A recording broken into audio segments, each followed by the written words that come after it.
The judges score the contest 49-46, 49-46, and 50-45 for the winner by unanimous decision and still.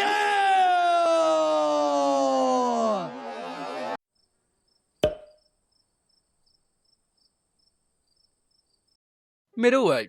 Middleweight has some of the biggest names on the UFC roster right now, with people like Adesanya, Cannonier, Whitaker, Pereira, Strickland, Vettori, Costa. I'm sure you get the picture. It's a heated division with very good fighters. But middleweight is stuck in a weird position right now, with Adesanya being an extremely dominant champ and beating out all of the competition. Who knows?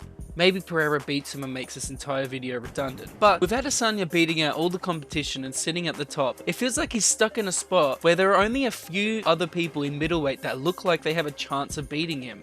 After the Pereira fight, if Adesanya wins, then what? Another Robert Whitaker fight? Which I wouldn't be against personally, but the division is stagnating in a way. Adesanya is coasting through fights, which is making the viewing experience boring, and there's not really anyone out there to stop him, which is a shame because most fights since the Gastelum fight haven't been the most entertaining, although the Gastelum fight is an exceptional fight, and if you haven't seen it you should watch it, and also you should like this video. The division is just stuck in a place where the top fighter is pretty far ahead of second place, and second place is pretty far ahead of the rest of the division. If Adesanya does win his fight against Pereira, I feel like the division is going to stagnate even more until finally someone takes him down.